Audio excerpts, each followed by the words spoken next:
कलयुग का इंसान कभी भी किसी का भी अपमान करने में पीछे नहीं हटता, चाहे वह उसके परिवार का सदस्य हो, चाहे कोई मेहमान हो या अन्य कोई हो, और इसका हर्जाना उसे बहुत अधिक भुगतना पड़ता है। इस कारण वह ऐसे चक्रव्यूह में फंस जाता है जिससे निकलना उसके लिए बहुत अधिक भारी हो जाता है। तो महादेव ने कलयुग के इंसान के लिए 4 लोगों के बारे में बताया है कि जिनका उसे अपमान कभी नहीं करना चाहिए, वरना जिंदगी भर वह उसी चक्रव्यूह में ही फंसा रहेगा। तो इसके लिए आप मेरी इस कथा को, इस कहानी को अंत तक सुनिएगा और मेरे चैनल को लाइक, शेयर एंड सब्सक्राइब कीजिएगा। एक गांव में एक वृद्ध महिला अपने 2 बेटों के साथ रहती थी। उसका पति पहले ही गुजर चुका था और उसके पास केवल 2 बेटे ही थे। इस प्रकार उसके परिवार में कुल 3 सदस्य थे। उनके पास जमीन भी बहुत थोड़ी थी। वह अपने बेटों के साथ मिलकर उस छोटी सी जमीन पर काम करती थी। उसके बेटे बहुत मेहनती थे। उन तीनों का जीवन उस छोटी सी जमीन से ही चल पाता था। अब उस बुढ़िया के जो पुत्र थे वो विवाह योग्य हो गए, तो बुढ़िया ने अपनी दोनों पुत्रों की शादी करवा दी। अब घर में 2 बहुएं आ गई। अब बुढ़िया को लगा कि सब बहुत प्रेम से और मिलजुल कर रहेंगे, पर जैसे जैसे समय बीतता गया बहुओं में आपस में झगड़ा शुरू हो गया। कभी किसी बात को लेकर तो कभी किसी बात को लेकर। कभी बड़ी बहू छोटी बहू से लड़ती तो कभी छोटी बहू बड़ी बहू से लड़ती। तो यह चीजें घर में बहुत अधिक बढ़ती जा रही थी। कोई किसी से सीधे मुंह बात नहीं करता था। एक दिन छोटी बहू को जब मौका लगता है तो वह बड़ी बहू से लड़ती है और कहती है, तूने घर का यह काम नहीं किया, वह काम नहीं किया। कभी कहती है, तू अपने हिस्से का काम कर, मैं अपने हिस्से का काम करूंगी। कभी कहती है कि तू आराम से पड़ी रहती है और मैं पूरे दिन काम में लगी रहती हूँ। इस तरह से दोनों बहुओं में बहुत अधिक झगड़ा चलता रहता है। अब यह उनका रोज का काम बन चुका था। बुढ़िया अब उनके झगड़ों से बहुत अधिक परेशान हो चुकी थी। अब उसने अपने बेटों से बात की कि अपनी अपनी बहुओं को समझाओ कि वो कैसे इतना लड़ती है। बेटों ने भी अपनी बहुओं को समझाने की बहुत कोशिश की, पर वो दोनों नहीं माने। दोनों ऐसे ही लड़ती रहती थी। अब 5 जनों का गुजारा एक छोटी सी जमीन से नहीं हो पाता था, इसलिए दोनों बेटे बाहर कमाने के लिए चले जाते हैं। वो परदेश चले गए नौकरी ढूंढने के लिए, ताकि धन लेकर आ सके और यह झगड़ा खत्म हो सके। क्योंकि जब घर में पैसा आएगा तो जरूरतें पूरी होने लगेंगी और आपस में लड़ाई रुक जाएंगी। पैसों की कमी की वजह से ही आपस में लड़ाइयां ज्यादा होती थी। जब व्यक्ति के पास पैसा नहीं होता तो रोजमर्रा की जरूरत पूरी नहीं होती, वह परेशान होने लगता है। दूसरा कारण है लड़ाई झगड़े का। जब व्यक्ति जरूरत से ज्यादा खाली बैठता है तो उसके दिमाग में खुरापात ही आती है और वो लड़ाई झगड़ा करता है। तीसरा कारण है व्यक्ति ज्यादा चालाकी करे, वो अपनी जिम्मेदारियों से भागे, तो ऐसे में व्यक्ति दूसरे से लड़ाई करता है, अपनी गलतियां दूसरे के ऊपर डालता है। चौथा कारण है ईर्ष्या। जब कोई दूसरे व्यक्ति को तरक्की करते हुए देखता है और खुद को आगे नहीं बढ़ पाता तो फिर उसे जलन होने लगती है।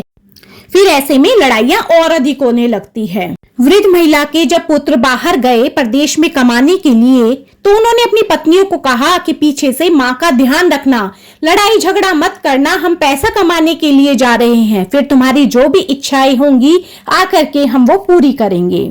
अब एक दिन बड़ी बहू को वृद्ध महिला ने समझाया कि तुम बड़ी हो और वह तुमसे छोटी है, तुम्हारे दोनों के पति प्रदेश में धन कमाने गए हैं, तो तुम आपस में झगड़ो मत, बल्कि प्रेम से रहो। वह तुम्हारी छोटी बहन ही है, उसकी छोटी मोटी गलतियों को सहन करना सीखो।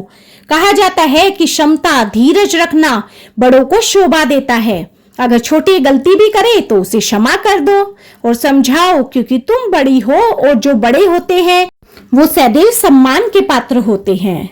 पर बड़ी बहू को तो ऐसा लगा कि जो उसकी सास है वह छोटी बहू का पक्ष ले रही है, तो जो बड़ी बहू थी वह सास से ही लड़ने लगी। अब यह झगड़ा तो खत्म होने का नाम ही नहीं ले रहा था। ऐसे में वृद्ध महिला बाहर चली गई और सोचा कि बाहर ही थोड़ा अपना मन बहला लूं, क्योंकि घर में तो हर समय सिर्फ लड़ाई होती थी और अपनी इज्जत बचानी भी अब वृद्ध महिला को भारी पड़ रही थी। जो दोनों बहुएं थी वो अपनी सास से भी बहुत नफरत करने लगी थी। वो सास से इतनी नफरत करती थी कि वे उससे खाने के लिए भी नहीं पूछती थी। बुढ़िया को खुद से ही रसोई में जाकर के खाना लेना पड़ता था। बुढ़िया भी बहुत अधिक परेशान हो गई थी। वो भी सोचती थी कि मैं कहीं घर से भाग जाऊं या मर जाऊं। उसे भी कुछ समझ में नहीं आता था कि मैं इस घर में रह करके क्या करूं। अब एक दिन बुढ़िया सुबह उठती है, वह तो अपना दराती उठाती है और जंगल में घास काटने के लिए निकल जाती है। वह सोचती है कि अब तो इस झगड़े से बचने का सिर्फ एक यही तरीका है कि रोज सुबह जंगल में घास काटने के लिए चले जाओ। और वह शाम को जब तक आती थी तो दोनों बहुओं का झगड़ा खत्म हो चुका होता था।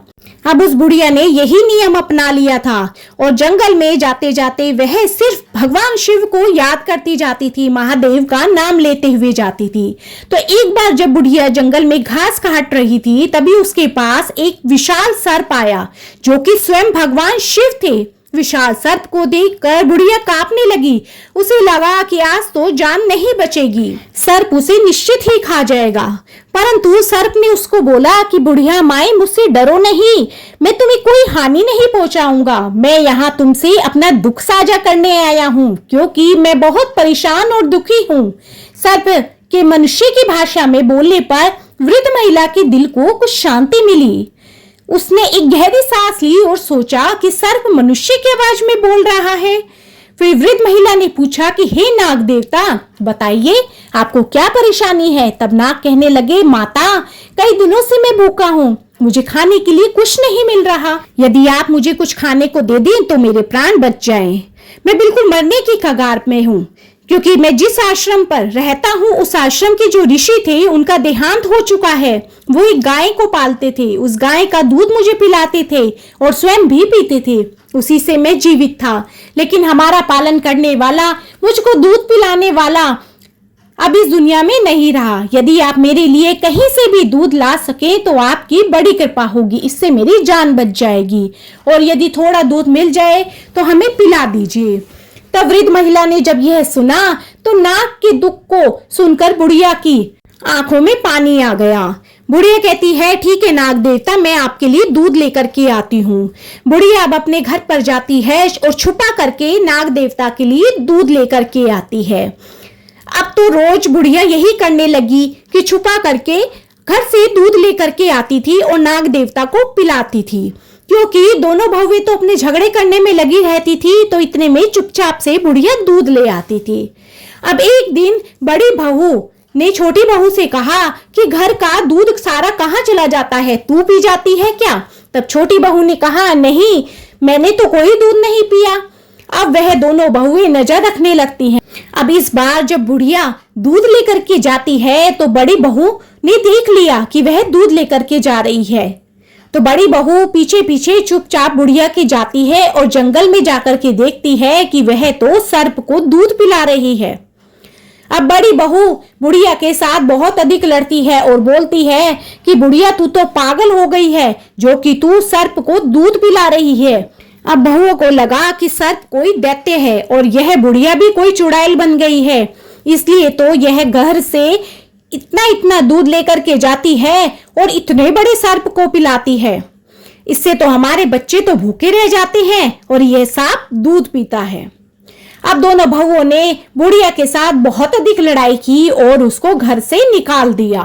बुढ़िया ने दोनों बहुओं को बहुत समझाया, पर दोनों बहुएं बिल्कुल भी नहीं समझी। उन्होंने बुढ़िया को अंदर आने को बिल्कुल मना कर दिया और बुढ़िया ने जब अंदर आने की कोशिश की तो बड़ी बहू ने उसको एक डंडा मार दिया और कहा कि तुझे अंदर घुसने की जरूरत नहीं है, क्योंकि तू एक चुड़ैल है। बुढ़िया भी अब रोने लगी। बुढ़िया सोच रही, अब मैं कहाँ जाऊं, किसकी शरण लूं। इसलिए वह रात में ही उस स्थान पर गई जहां पर वह आमतौर पर घास काटा करती थी और उस नाग देवता का इंतजार करने लगी जिसे वह दूध पिलाया करती थी। हालांकि रात को नाग देवता नहीं आए, क्योंकि उनका आना दिन के समय ही होता था। वहां एक विशाल बरगद का पेड़ था जिसके पास वह बुढ़िया लेट गई। रात भर वह बरगद के पेड़ के पास बैठी रही, लेटी रही और सुबह का इंतजार करती रही। जैसे ही सूरज उगा वह नाग देवता वहां पहुंच गए। जब नाग देवता वहां आए तो उस समय वह बूढ़ी औरत दिखाई नहीं दी। वह इधर उधर देखता रहा, लेकिन जल्द ही उसकी नजर बरगद के पेड़ के पास जहां बुढ़िया रो रही थी वहां पड़ी। अब नाग देवता ने कहा कि कि बुढ़िया माई तू क्यों रो रही है। तब बुढ़िया ने सारी बात बताई कि मैं तुझे रोज दूध ला करके घर से पिलाती थी तो मेरी बहुओं ने देख लिया। अब मेरी बहुएं कहती है कि मैं चुड़ैल हूँ जो घर से बच्चों का दूध उठा करके लेके आती हूँ और तुझे पिलाती हूँ। और अब वे कहती हैं कि मैं उनके बच्चों को भी मार करके खा जाऊंगी, इसलिए उन्होंने मुझे घर से निकाल दिया है। और जो मेरे 2 बेटे हैं वो परदेश में नौकरी करने गए हैं। अब मैं क्या करूं। तब नाग देवता ने कहा कि बुढ़िया माई तू परेशान ना हो, मैं जहां पे जिस आश्रम में रहता हूँ वहीं मेरे साथ चल, वहीं पर तू मेरे साथ रहियो, क्योंकि वहां पर तो सिर्फ एक गाय रहती है। अब नाग देवता के पीछे पीछे बुढ़िया माई चल देती है। एक वो विकराल जंगल में पहुंच जाते हैं। नाग बुढ़िया को उस आश्रम तक ले जाता है। बुढ़िया पूछती है बेटा यह आश्रम किसका है, यह तो बहुत ही मनोरम है। तब नाग देवता कहते हैं कि यह आश्रम एक ऋषि महात्मा का था जो अब परमात्मा को प्यारे हो गए, उनका देहांत हो गया, पर मैं यहाँ पर ही रहता हूँ और इसी आश्रम में मुझे उस साधु ने गाय का दूध पिलाया था। गाय भी यहीं कहीं आसपास होगी, वे बेचारी भटक रही होगी, घास चरने के लिए गई होगी। अब बुढ़िया माई उस नाग देवता से पूछती है कि बेटे तू मुझे एक बात सच सच बता कि तू कैसे एक इंसान की भाषा बोल पाता है। तब नाग देवता उसको कहते हैं कि मैं एक राजा का पुत्र हूँ और मुझे श्राप मिला हुआ है जो कि 25 वर्ष के लिए है कि मैं एक नाग के रूप में रहूंगा। अब वह श्राप मेरा खत्म ही होने वाला है, थोड़े समय के बाद मैं भी एक मनुष्य के रूप में आ जाऊंगा, इसलिए मैं एक मनुष्य की भाषा बोलता हूँ। अब थोड़े समय के बाद गाय भी वहां आ जाती है। गाय के थन दूध से भरे हुए थे। तब नाग देवता कहते हैं हे माता इस गाय का दूध निकालिए और आप भी पी लीजिए, मुझे भी पिलाइए। बुढ़िया गाय का दूध निकालती है, उसके बाद उस नाग को दूध पिलाती है, स्वयं भी पीती है। फिर नाग कहता है कि हे माता अब आप घबराओ मत, आप निश्चिंत होकर इस आश्रम में रहें, यह गाय हमारे लिए दूध देगी और यहाँ ऋषि महात्मा की कृपा है, वह एक अपनी कृपा छोड़कर यहाँ से चले गए हैं। ऋषि महात्मा की कृपा से यहाँ अन्नपूर्णा का वास रहता है। यहाँ पर रहने वाले को कभी किसी चीज की कमी नहीं होती, खाने पीने की हर चीज यहाँ उपलब्ध है, आप कुछ भी खाएं कुछ भी बनाएं। अब बुढ़िया वहां रह करके बहुत प्रसन्न रहने लगी। बुढ़िया दिन में खाना बनाती और जो गाय थी और जो सर्प था वे सुबह चले जाते और शाम को ही आते थे। अब तीनों रात में इकट्ठे ही भोजन किया करते थे। तीनों बड़े प्रेम से वहां पर रहने लगे और अपने दिन बिताने लगे। अब एक दिन की बात है कि नाग देवता जो हर दिन की तरह घूमने गया था शाम को वापस नहीं आया। बुढ़िया को बहुत चिंता हुई क्योंकि शाम को तीनों इकट्ठे ही भोजन करते थे। शाम को गाय तो आई लेकिन नाग देवता नहीं आई। बुढ़िया इंतजार करती रही, उसका बेटा नाग कहाँ रह गया। बुढ़िया रात भर अपने बेटे नाग देवता का इंतजार करती रही। उसने कुछ नहीं खाया, रात भर वह भूखी रही, लेकिन फिर भी नाग देवता नहीं आए। अगला दिन होते ही स्वयं बुढ़िया नाग देवता को ढूंढने के लिए जंगल में चल गई। बुढ़िया नाग देवता को ढूंढते ढूंढते जब जंगल में आगे की तरफ बढ़ी तो उसने देखा कि नाग देवता जमीन पर गिरे पड़े थे और उसके ऊपर पेड़ों की टहनियां पड़ी हुई थी जिससे कि वह दब गए थे। उनको चोट लगी हुई थी और वही घायल अवस्था में वह वहां पड़े हुए थे। बुढ़िया पूछती है बेटा यह सब कैसे हुआ। इस पर नाग देवता अपनी पूरी कहानी बताते हैं कि माता मैं जब शाम को आश्रम लौट रहा था तो एक भयानक तूफान आ गया। तूफान के आने से मैं एक पेड़ पर चढ़ गया, लेकिन तूफान इतना अधिक तेज था कि यह पेड़ नीचे गिर गया और इसके नीचे मैं दब गया। मैंने निकलने की बहुत कोशिश की पर मैं बाहर ही नहीं निकल पाया, जिसकी वजह से मुझे चोट भी लग गई है। तब बुढ़िया माई ने कहा बेटा तुम चिंता ना करो, चलो आश्रम चलते हैं, वहां मैं तुम्हारा इलाज कर दूंगी।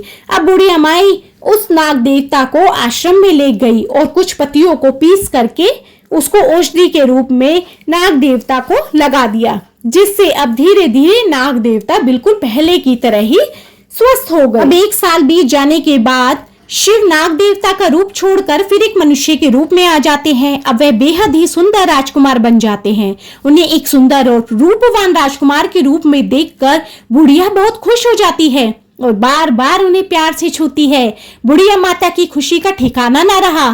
फिर वह कुछ दिनों तक उस आश्रम में रहते हैं। इसके बाद एक दिन बुढ़िया माई कहती है कि बेटा बता तो सही कि तेरे पिता कौन है, तू किस राजा का बेटा है, तेरी माता कौन है, चल हम वहां पर चलते हैं और उनसे मिल करके आते हैं कि तेरे माता पिता कौन है। पर वह राजकुमार कहता है कि मुझे ऐसे पिता से नहीं मिलना कि जिसने मुझे जंगल में ही फेंक दिया था जब मेरा रूप सर्प का हो गया था। मुझे ऐसे माता पिता नहीं चाहिए, मैं तुम्हारे पास ही खुश हूँ। पर बुढ़िया के हट करने पर भगवान शिव ने जो राजकुमार का रूप लिया हुआ था वे भी उनके सामने झुक गए। उन्होंने कहा ठीक है माता, चलो चलते हैं, आज मैं आपको मिला करके लाता हूँ कि मेरे माता पिता कौन है। अब बुढ़िया और वह राजकुमार दोनों ही एक राज्य में पहुंचते हैं।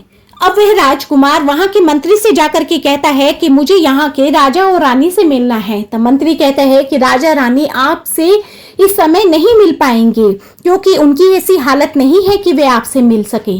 तब राजकुमार और वह बुढ़िया उनसे पूछती हैं क्यों, ऐसा क्या हो गया है। तो उन्होंने कहा कि रानी ने आज से 25 साल पहले जिस पुत्र को जन्म दिया था वह सर्प का हो गया था, जिसको देखकर राजा बहुत अधिक भयभीत हो गए थे। लेकिन रानी ने अपने उस सर्प बने पुत्र से कभी प्यार नहीं छोड़ा। फिर एक दिन उस सर्प को जंगल में फेंक दिया गया और तब से राजा रानी दोनों ही सूख कर काटा हो गए। दोनों ही दिन रात अपने पुत्र को याद करते हैं और राज सिंहासन उन्होंने छोड़ दिया, कभी सिंहासन पर विराजमान नहीं हुए और अपने महल में राजा रानी बुरी तरीके से मायूस अवस्था में पड़े रहते हैं। जब उस राजकुमार ने यह सुना तो उसने मंत्री से अनुरोध किया कि अगर वह उनसे मिलवा दे तो बहुत कृपा होगी। मंत्री उस राजकुमार को उस बुढ़िया माता के साथ राजा और रानी के पास ले जाता है, जहां उस लड़के के माता पिता निराश होकर लेटे हुए थे। महल में लेटे लेटे उनका शरीर गल गया था, सदा चिंता में डूबे रहते थे। राजकुमार उस बुढ़िया के साथ राजा और रानी के पास जाते हैं और उनके पैर छूते हैं। जब राजकुमार अपने माता पिता के पैरों को छूता है तो राजा और रानी में एक संवेदना की लहर दौड़ जाती है। यह तो मेरा पुत्र नहीं है, साक्षात भगवान भोलेनाथ है। मेरे पुत्र का तो निधन हो गया था, उसके बाद मेरी सुध-बुध खो गई थी। जैसे ही भगवान शिव का स्पर्श होता है एक ऐसी शक्ति उनके अंदर आती है, दोनों उठकर बैठ जाते हैं और बोलने लगते हैं, तुम कौन हो बेटा, कहां से आए हो। तब भगवान शिव अपने रूप में प्रकट हो जाते हैं और सारी बात उन्हें बताते हैं। फिर कहते हैं ये बुढ़िया माता है, मैं इन्हें आपके पास छोड़ के जा रहा हूँ, आप हमेशा इनका ध्यान रखना। इतनी कहानी सुनाने के पश्चात राजा और रानी कहते हैं कि इंसान को कभी भी यह 4 चीज नहीं छोड़नी चाहिए, पहला बच्चा, दूसरा बुजुर्ग, तीसरा पागल इंसान और चौथा मेहमान। इन्हें कभी भी अपने घर से मत निकालो। राजा ने सभी को यह सूचना दे दी कि हमें इन 4 चीजों को कभी भी घर से नहीं निकालना। और अगले दिन ही राजा वापस अपनी गद्दी पर बैठ गया। अब बुढ़िया थोड़ी उदास हो गई कि अब मैं क्या करूंगी, भोलेनाथ भी चले गए हैं, अब मेरा क्या होगा।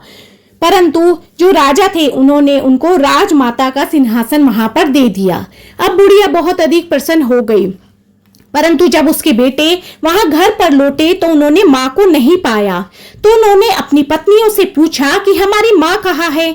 उनकी पत्नियों ने उत्तर दिया कि तुम्हारी माँ तो एक चुड़ैल थी, डायन थी, उन्हें हमने घर से भगा दिया क्योंकि वह जंगल में सर्प को दूध पिलाया करती थी।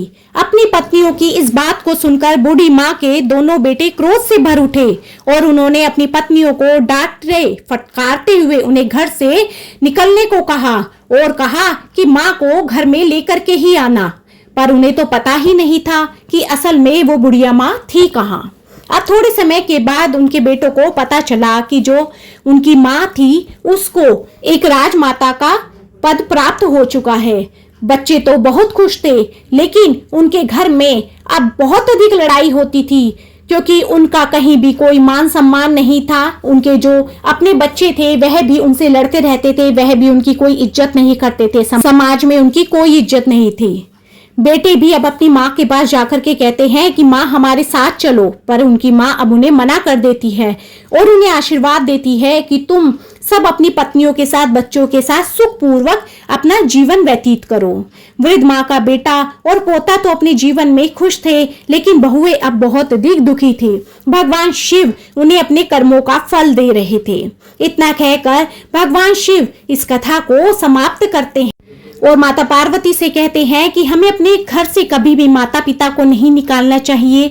घर में आए हुए मेहमान की कभी भी बेइज्जती नहीं करनी चाहिए। जो कोई व्यक्ति दिमागी रूप से स्थिर नहीं होते, उनको भी हमें इज्जत देनी चाहिए और बच्चों को भी मान सम्मान देना चाहिए। तो बोले शिव शंकर भोलेनाथ की जय, माँ पार्वती की जय।